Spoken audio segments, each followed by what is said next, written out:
and then we can move. Recording in progress, part 2. Andy Scott, Right. Tom Powell, The Revenge. Nice one. How are you, Andy? All right, mate? Yeah, I'm all right. I've been up early this morning. We're getting my living room. I live in an old barn in the middle of Wiltshire, an old elm barn, 250 years old, and all the rooms are quite spacious. The end room is like a 30-foot block, like a cube. Yeah. And we rehearse there, and it's the living room normally, so my son and I have been, sweating this morning. I haven't even had a shower yet. I hope I look all right, it's one of these things that I knew I had something happening, so I had to basically get rid of him about 20 minutes ago and just rush up here and get on to talk to my mates, Yeah, nice one. Well, Tour starts. And as you know, we've got the tour starting next week. So Monday and Tuesday, we're in fairly intense rehearsals here. So you start on Thursday, don't you? Yeah, we start on Thursday in Brighton, and all the Nice. dates are on the website and on the Facebook stuff and all of that. So Yeah, there we I'll are. stick a link to it afterwards, so Right. people know. But Great. we got over the technical difficulties. We had a great response to the last one, considering nothing really was said other than the gay bar thing and. Yeah, I might give people the wrong impression. Yeah. Yeah. But, Well. Once again, you see, I've got a house full Monday and Tuesday, and it reminds me of when we were on the road, Don, with some of the tours that we did, and I don't know if you remember. I've got people, as I say, sleeping in the actual recording studio area, and people in the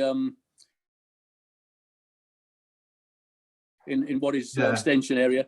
And when we were on tour, I don't know if you remember, but Bruce used to want to, my drummer used to want to try and get his head down as often as possible. And he used to carry this full-size blow-up bed that he could fit into cupboards and any darkened space, so he could get a couple of hours kip, because there was usually a lot of hurry up and waits going on in our tours, So I'll tell you what, that tour we did in Germany together, it's been a few years ago now, Andy. That was a great tour, that was, wasn't it? That's one of the best tours I've really enjoyed for a long time, that. Well, we've always done good business and good tours, as we all remember, even though it probably wasn't quite like that. You were either a Slade or a Sweet fan at one point, and but since then, it's all crossed over. I mean, you and I and the band before I joined Sweet we're all mates anyway. So it was never and at Top of the Pops, I used to spend more time in your dressing room than mine. So. Well, there was never any sort of competition thing, was there, Andy? No. Yeah, and anyway, in that period, looking at the at this new TV series that's going on, the number of number ones you had, especially in the UK, and I think we might have edged you in Europe, but certainly the UK, I think you did. Well, we had, in the UK we had 6 number ones. But I think you got the edge in the rest of Europe, though, Andy. Yeah. Well, the Germans seem to like us. That's it. Dressing up that does it. Well, now when we show that clip of Top of the Pops, the Christmas show in '73, on the web, we've got like our official YouTube channel. They've had to block out the insignia that's on Steve Priest's arm. That even though apparently it's a backwards swastika, which means peace. All right. I didn't know that. I never knew that. Well, they've still had to block it out because, really? I tell you what, it's like when we released that single Gypsy Road Dog, and the opening line is "Powdered my nose in Alabama." And then the BBC never twigged it, and we never thought anything about it really, and it wasn't. And it started to get lots of plays, and it was starting to show. Then somebody at the Beeb obviously twigged it, and that was it, off the playlist, and that was it. Then but we never thought anything about it. No. Well, we didn't have too many problems with lyrics, other than when the BBC banned us for saying "for God's sake" in one of our songs. Really? And we tried to not argue it, but somebody basically said, "So you didn't ban God Only Knows," No, you know, and that was a huge hit. Or if what is it? If God was one of us, or whatever, you know. So, you know, oh my sweet Lord. yeah, exactly. So you know, it's just I think they were looking for something after Teenage Rampage and the brouhaha that caused. But I do remember a couple of American, should we say, puritanical stations not wanting to play the song "Yesterday's Rain" in America because it had a line in it that said "up to my balls in cider." And we actually wrote on the lyric sheet, we wrote cider, CIDER. All right. God bless America. They'll always find something. It's amazing. You know, but I suppose Powder My Nose in Alabama was a bit sort of straight to the point there. Okay, then what about JJ Cale? Yeah, exactly. You know, we used to do that song in the latter part of our tours in America. We used to go down a storm. We used to have a 6-foot penis that would come out from behind the curtain and spray confetti all over the audience. You should have brought that to England. Well, as somebody pointed out, it was 110 volts, and it was fucking big. Oh, right. Amazing. It's there's a lot of people ask about the dressing up thing, because there was a certain period on Top of the Pops where it almost seems though you were trying to outdo it, but Sweet just seemed to have fell into the dressing up box. I mean, Dave and Nod had their moments, but it was all very sort of there was the makeup. But you lads just went out for it, or just seemed to go for it. At the time, you didn't know, but looking back, you were just taking the pee, weren't you, basically? Well, it was glam rock hippie, basically. Yeah, you know, there was a lot of that leftover 60s kind of wizardry, you know, with me with the drapes on the arms. Yeah. Steve was definitely the Dave Hill. You know, he would have metallic mini dresses made up and things like that. And Dave with his you didn't know whether he was going to be a gladiator or Cleopatra in it, you know? Well, if I told you Dave was colourblind, that would probably make sense, wouldn't it? Well, I'll tell you what. Let's put it this way. In those days, the Top of the Pop sort of stuff looked like the scene out of Star Wars. You know, so the bar in Star Wars. I mean, you and Nod have both told me that he wouldn't show you what he was going to wear. There was this unveiling, wasn't there? You know, well, he used to change in the toilets of the dressing room, and we'd be waiting for him to reveal. Yeah, the reveal. That's it. Yeah, he'd come out either like fog on leg or sort of, you know, he came out with some feathers once. You know, we call him fog on leg on, or he'd be like Charlie Caroli and Paul. You know, that crowd of things. And you stuck to the spandex and the because you were the workman of the band. That's it. Well, it was just sort of I couldn't dress like I said in the Star Wars bar, you know, sort of thing. And Nod had his top hat and his tartan trousers, you know, and Jim always used to get whatever was free. He wouldn't. But he had a look. He had a look, a rock star chic. I think Jim, you know. He would never buy, or he bought some clothes off me, because he would never buy. Now, hang on a minute. He was the bass player. Yeah, there's a kind of I don't know, a picture being built here. Most bass players don't like to spend their money, you know. I think actually you're right. Probably sounds like a few that I know actually. Thinking about it, but Jim is the only one to have ended up in the Victorian Albert Museum with all the costumes. Right. His velvet red suit is now in the Victorian Albert Museum. Oh, so, wow. You know. Well, you've got stuff in the British Music Experience, haven't you? You know, the museum up in Liverpool. Yeah, I think I did, but I can't remember what it was now. Or what I think you've got a drum in there or something Oh, like that. probably, yeah. It might have been an old a Boy Scout drum or something. I can't Yeah, remember now. well, it's there's Mark Bolan's guitar. There's one of well, it's the guitar Dave doesn't own anymore. The Yob guitar's in there. Oh, that one that Marco, somebody from yeah, from Ants, Adam and the Ants. The Ants, Yeah. that's right, yeah. And my 335's in there, and one of Susie's basses, and then there's bits of clothing and bits of other memorabilia. There's Mick Tucker's Blockbuster suit, the black one with the silver stars on it, or the red stars on it.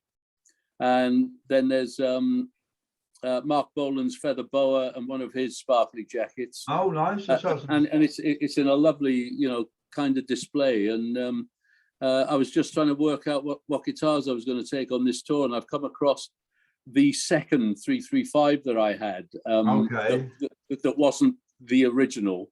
And I'm thinking, I might just take that on the road and swing it out for Love Is Like Oxygen, and just see if there's any gasps or, whether it still feeds back, What year was that? What year the guitar? The original is a 63, the first of the block inlays. Nice. But it was made up from two guitars. They had an accident. This is a shop in Manchester. And the guy said they had I think the original thing was that they had a fire, but I heard that they had an accident when they were unloading stuff, and two guitars got damaged. And one of their guys put the neck from one on because it's got two serial numbers. It's a very odd guitar. Okay. But it plays like, when I started to play it, I just thought, this is back in the Elastic Band. I'd seen Richie Blackmore with a 335 and Clapton, and I thought I must, that for the Elastic Band, you see, we played everything from slightly jazzy all the way through to hard riffy stuff. So, and it seemed to be the right guitar for full crossover, much more so than a Strat or a Les Paul at that time. And I went to Manchester, and I almost didn't buy it. And then the guy, he said, "Look, I'll be honest. You'll see that there's two different numbers. It doesn't have a case anymore, so the case must have got damaged. But I can throw an old case in." And I got it for £100. Bloody hell! And it had fitted on there as well the Bigsby, like Blackmore's got, the solid Bigsby that should be on a Telecaster, not on a 335, and that's why the arm does that rather than that, so it sticks out a bit more. The only problem with that is, with the kind of tremolo arm work I do, the spring in the Bigsby used to fly all over the stage sometimes, and I'd be holding the guitar while my roadie was finding it and sticking it back in. Talking about things like that, I remember when George Peckham used to work in the cutting room of Barn Records. He had the Beatles front skin, the original one. Yeah. I remember. I remember I went going down there one day and I saw it on the wall, and I knew he used to work for them at Apple. I said, "Is that the original one?" He says, "Yes." "Well, how'd you get that?" Of course, in those days, nobody bothered, and when Apple folded, he just took it as a momentum for working for them. He just had it on his wall. I mean, that's the skin. They all used to scratch their little pen name, didn't they, in the center of the so that got imprinted onto the single as well. Porcupine cuts. That's it. Yeah. Well, apparently, what he did, he put, when Sotheby's were having the rock and roll sale, when he was a bit down on his luck, he put it in the rock and roll sale. I mean, that was the skin. It had the front cover of the magazine, and the apparently the starting price was 30 grand. Yeah. The starting price. Imagine what that would have gone for. It was quite iconic because it had that first of the as if you were looking at a instead of just letters, it looked like they were like blocks. Yeah, they're that little sort of shadow behind them. Yeah, the way they sort of print. But what I was going to say, well, apparently, what happened? Ringo saw what he was doing. He put the block on it, right? And he said, it can go in the sale as long as the money goes to Great Ormond Street. And I don't know what happened to it. It didn't go in the sale, but I don't know, and I don't know where it ended up. Well, look, man, that's a little bit tough. Somebody needs some dough. They've done the work in the business and all of that, and you've come away with a skin. It's Yeah. iconic. You could do with the money. Let it lie, you know. I know. That's what I Let it couldn't go. understand. It's not like as if Ringo needed the money. He was going to put it in for No. himself. You know, he could have But just sort of said, "Good on you, mate. You get what you yeah, can." but Yeah. you don't know.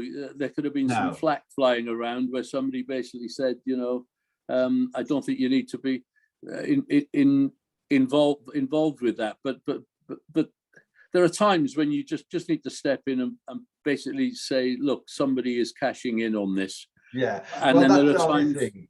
but there are times when you just say, yeah, I did give him the guitar. It's his to Yeah. do with what he wants, you know. Well, it's like I mean, sort of. I mean, you don't know what kind of relationship Ringo had with George Peckham. There might have been something there going. You don't know. But I remember when I was still. Let's living not in go London. there, though, Dom. No. Nice one. But I remember when I was living in London, for some reason I was going down Bond Street and I saw Mitch Mitchell, you know, the drummer from the Hendrix, the Experience, hop, skipping and jumping down Bond Street. I thought, oh, he's a happy chappy. I suddenly remembered he put one of Hendrix's strats in. Ah, Yeah. fantastic. And the white strat, and I went back and they could call up Sotheby's and find out what lots went for. He got $250,000 Yeah. for it. And whoever bought that, you can now probably put another zero on the end of that. Yeah, at least, you know. But apparently it was just one. I don't think he ever. I found out. Somebody said that he wasn't one that he ever used. It was his. So I mean, it was genuine. You know, there was a Hendrix Strat. You know. So, but apparently he never used it. Well, when Chaz first got him over to Britain, apparently he went and stayed a couple of nights with George, Zoot Money. Oh, right? did he? Yeah. And there was an old guitar that he had knocking about. He said he wasn't much of a guitar player. This is how the story goes. And Hendrix picked it up because he said, have you got a guitar? And he said he ended up playing this old, whatever it was, Moz Wright or, you know, some Japanese copy guitar. Yeah. And that went into a sale not that long ago. And that fetched a hell of a lot of money. Well, it's amazing. It's incredible. Because he said, I never hardly used it, but it must still have Hendrix's DNA on there. So yeah, well, it's like, I mean, Chaz was telling us when he got the Hendrix and the Experience together, and they did a showcase at the Bag of Nails, right? And he invited obviously a lot of people, but apparently he said he sat Clapton right on the front row. You know? Yeah. And apparently Clapton said to him later, I've got to start practicing. Yeah. Well, that would have been when, you know, the substances might have started taking, not taking hold, but, you know, that sort of mid to you go to America in the mid 60s, you'd fall over walking into some of those venues, you know. Yeah. With what was in the air. I know, but yeah, it was normal then. You played, was it the Silverstone set? Played with Hendrix, didn't they? Yeah. We'd won Opportunity Knocks and we'd signed with Kennedy Street, the big agency up in Manchester. Yeah. And they were getting us some very healthy gigs, good money. We were a great soul band, crossover soul band. We were like a mixture of should we say those classy bluesy bands that were around them, people like Benny King and also the Stax and the Motown stuff, but also we were doing like Mose Allison songs because we were big Georgie Fame fans, and we got it. There was this ballroom above, as part of the CIS insurance building. It was called the New Century Hall. It was a brand new building, and that in '66 and '67 they started to put on bands like the Drifters and the Temptations, you know, and the Stack Show, and we used to get the supports and things like that. I think they only booked Hendrix because he was black. They hadn't really heard much. They thought, oh yeah, this will be good. He's in the charts, yeah. We went down the storm as we would normally, because they wanted to dance and they wanted to jump about. Hendrix went on. Me and my singer, Ted, were open-mouthed at the side of the stage how good it was and how different it was. And the audience were leaving. You know, all of a sudden he had half a hall there. And the interesting thing, we didn't know, we'd come off stage and they still weren't here, but the roadie was. He'd set the gear up, and they arrived at the back door, and it had started to rain. And my guitar player, Murray, I was the bass player in the Silverstones, came rushing in, and he said, "There's 3 very weird looking geezers at the back door." He said, and I said, that's probably Hendrix and the band, you know, because you know, at least I knew what was going on.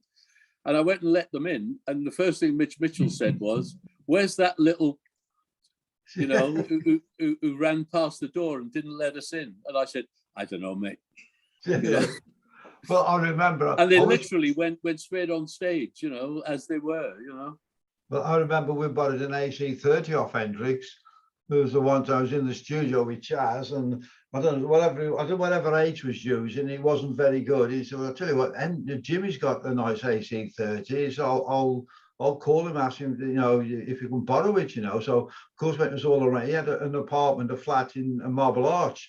And of course, we all go around hoping to see him, you know, hoping to sort of see him. We all banging on the door, and apparently his girlfriend opened, and Hendrix was still in bed, and so she just passed us the AC30, and we used to use it as a tuner pump in the dressing room. Well, the thing is, years ago, we didn't really have storage units. If you wanted an amp, you had it in your house, you know. And it's only when you really start to get somewhere that you realize you need a warehouse or you know, like a small lockup somewhere where the crew can do what crew do, you know, soldering irons and banging, you know, and setting up stencils and spraying. Oh, there's a brilliant one there. Mick's drum roadie. He's known as Hagar. He's a lovely guy. I think he's ended up working for Robert Jimmy Page a lot, you know. So anyway, he was the drum roadie, and we just got these new flight cases. They're all going to be flown to America, and he's on his hands and knees, and he's set the stencils up. And I've walked in, and the crew the rest of them are over here laughing their heads off. And he's done 3 sides of a flight case. And I've looked at it and I said, "Martin," and he's gone, "What?" And I said, "Well, haven't you noticed, you know?" And luckily he'd started with, Mick used to carry a 20-inch floor tom, you know, wow, like a small bass drum kind of thing on legs. Yeah. It became known as the BD on legs, you know, the bass drum on legs. And that was the case he'd started with. And he'd written RDUMS on the side, you know, redums. And they're all laughing, you know, and he's gone, oh. So he's now said, "Well, I might as well finish it." And we now know what's in that case, don't we? Yeah, well, that's what it was, obviously, yeah. But I'll tell you what, I wish we still had that AC30 of Hendrix's. It's the usual. Absolutely. We used to have it in the dressing room to tune up, and it just fell apart. I mean, you know, it didn't have a case. You know, in those days, you never bothered about things like that, and we just carried it. And I think eventually it just fell apart. It was broken apart. See, if only we if only we knew what was about to happen in this world. Well, that's it. You know, the things that you see, would I have ever, in my early '60s Stratocaster, which is what I did, put a kind of locking system on it in the early '80s because I wanted to use it, you know, and it would never quite stay in tune the way it was once you used the tremolo arm, no matter how much. I mean, I've had chats to people like Jeff Beck about the fact you still use, you know, vintage stuff. He said, "No, I'm a tinkerer all the time. I'm forever getting the back off and adjusting the spring and just to make sure it doesn't go out of tune." And I said, "Yeah, when you find one, you've got to keep it." But I said, sometimes you've just got to bite the bullet and say, right, this is what everybody's doing. They're locking the strings off so they don't go out of tune. And then I said, and then you realise it's a bugger when you break a string, because you can't use that guitar for the rest of the set. Because once you release things, everything goes haywire. So you start to, and I actually did the routing and everything to put this system in there. And I realised what I've done to a 1962 Sonic Blue Strat, as rare as Rocking Horse crap. So in the early 90s, I put it all back to the way it was. Okay. And when it all got put back, you know, in the vintage way, I don't think I had the original pickups anymore. I don't know what had happened to them, but I had a lovely set of matched Kent Armstrongs put in there, and it sounded fantastic. It stayed in tune, and I used that guitar on the Sweet Life album. Nice. You know, but it never went on the road again. You know, Yeah. It's now locked up safe. You know, so Is there equivalent for drums? So, I was just going to say, is there an equivalent for you, Don, for your drums? I mean, Andy obviously knows the guitars, but is there a drum equivalent as a sort of non-drum? I really wish I'd have kept all my stuff, you know, especially the first, you know, just a super classic Ludwig kit. I remember I had to have it on HP because I couldn't afford, you know, it was in those days it was 312 pounds cash, and with HP it was 355. You know, I had to get my dad to sign the forms, you know, the usual thing, and he threatened me to kill me if I didn't sort of keep up the payments. And I just had to go down the first Monday of every month to get the begging letters from the HP company before Dad saw them. You know? Well, Ludwig was Mick Tucker had Ludwig, and his original blue, that's blue stripy. The one that Ringo had. Yeah. Everybody had the set. That's where I got Andy, because Ringo had it. Well, we went on tour and it was a 22-inch bass drum set, and we went on tour to Sweden, and there's a fabulous drum shop in that we used to go into. I think it was in Gothenburg, and the guy, you know, him and Mick, because he was an ex-drummer, and he had up on the gallery had all these kits, and there was an orange version of Mick's kit, and I said, "You've got to buy that, Mick." You know, she's like, we'd only barely had one or two hits, and Mick was like, bit like me, you know, yeah, I have got to have that. How are we going to get it home? Well, we've got a van here, you know. That's how you did your tours then. You went over in a. You find a way. But the classic. Sorry, Andy. Anyway, he bought it, and before, this was like 72, probably early. By the end of 72, we'd realised that he wanted to use it as a proper double kit. Yeah, and he had it all covered silver. That silver. Okay. I don't know if you remember. It looked like it was made of metal. Yeah. And that was his double kit from then onwards. Brilliant. And the sad thing about that is I heard it rotted away in his attic, you know, and so when he died and all this stuff came out of his attic, they found all this rusted metal up there, you know, which is a bit sad. Well, I always remember when I got signed to Ludwig, I was very lucky to get signed there. I think it was 83 or 84, and Ludwig had his 75th anniversary, and they invited 75 drummers from around the world to go to Chicago for the weekend. Can you imagine 75 drummers in the same hotel for a weekend? Oh. I don't remember. It was my drinky days. I got slaughtered on the plane going over, and the only reason I know I was there because I'm on the poster. You know, because they had dinner suits. They got all the measurements. They had dinner suits made for everybody. But and they said that all security at the big warehouse. It says, and you cannot keep the suits. We have got security. You know, you're not walking. But I thought that's very strange. They're all been made especially for us. You know. Yeah. Have you got that photo? Yeah, I got the big. There's a big poster. I got the poster somewhere. I'm at the back. Yeah, so I remember down the front there was Bill the second and third and John Morello around town with champagne, and 75 drummers tiered at the back. And you need to send that to me, mate. Yeah, take a photo. I'll sort it out and get it. I'll scan it to you. I'll get it sent to you as well, Chris. Cheers, mate. Are we going to extend this? No, we've got 8 minutes, if that's okay. Okay. Right. But what was the revenge thing? I've forgotten. There was somebody who'd said something, who's a guitarist with a Romanian, oh, I don't know, Francis Rossi. There.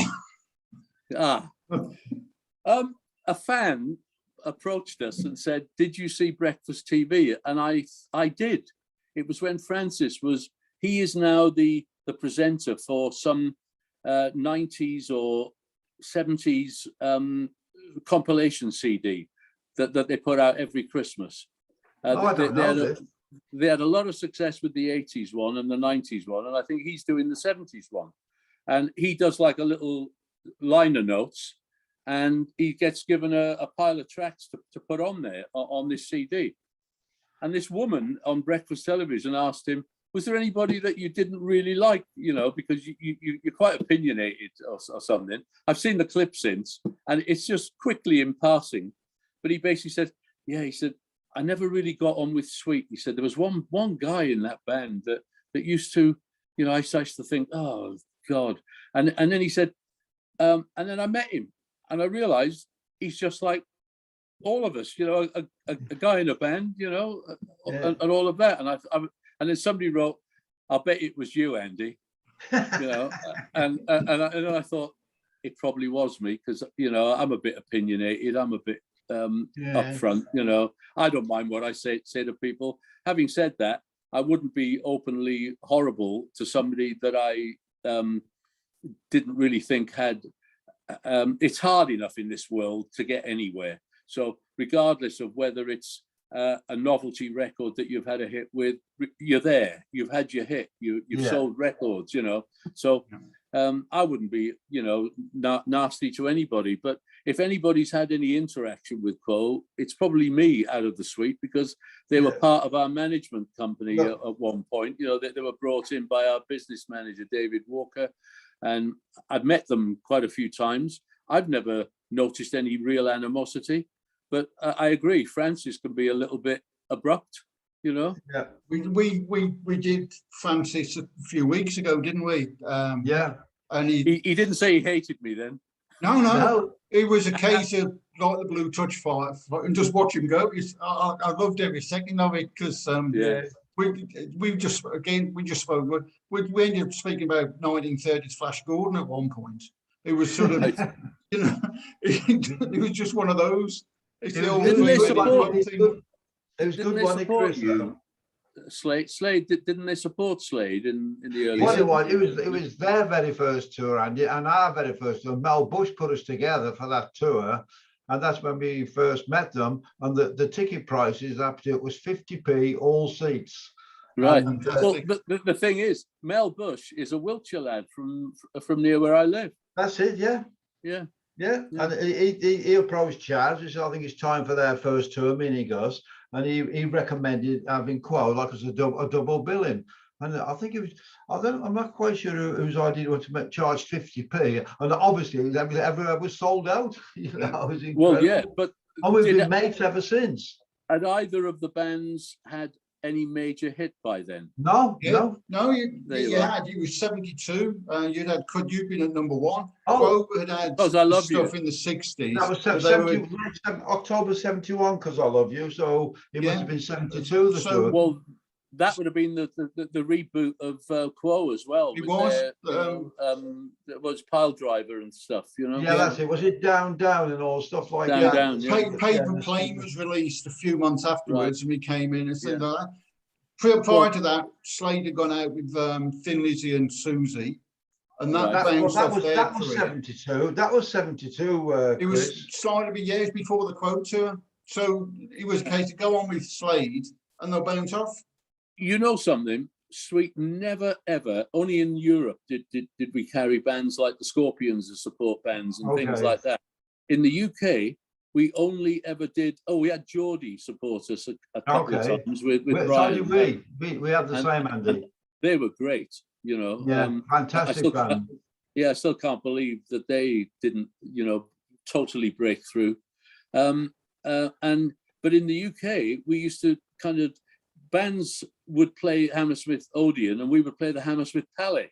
You know, it was odd back then. You know, it's like we were selling gazillions of records, yet they put us in a fucking dance hall rather than, you know, in front of 3,000 people in the Odeon, you know. Well, I'll tell you what, I've managed to forget the poster now. When the Eagles supported us in Philadelphia in 71 or 72, Billy Preston opened, Steely Dan went on next, the Eagles went on third, and we were top of the bill. Wow. I have seen recently on somebody's wall, we've got a record company in America who are re-releasing some of our stuff on vinyl, and they're doing really, really well. We appeared in the Billboard chart on Record Store Day. Yeah. You know, they produced something like 2,500 vinyls, which all sold out there and then, and it went to number 80 in the Billboard chart. You know, the album. And I'm sure it's during one of those Zoom things where I've actually seen a poster where Slade's name's above Aerosmith on we did. Yeah, we did. Yeah. And then what happened? What happened was, is Joe Perry's wife, or Steve Toller's wife, was on the start of the stage by our monitor guy, and he kept on telling her to move out the way, and she wouldn't, so he grabbed her and threw her off the stage. It didn't go down very well. No, and the next night was the Forum in Los Angeles, where we never got a sound check. All the monitors kept going off and everything like that, you know. And I've got to bring this to an end, chaps. Sorry. I was finished. Yeah, well, we're still recording. Don't be controversial. Okay. So I'll stick all the tour dates on the bottom afterwards, Andy. I'll say thank you for this, and I'll wish you a Merry Christmas. Because I'll see Don afterwards. Yeah, but, I'm sure we'll all be fantastic. hearing that song. We'll all be hearing that song lots of times. That's all. Yeah, it happened when I went to a football match with our son the other day. I just walked up the stairs to my seat, and there it was playing. Right, I'm going to stop the recording.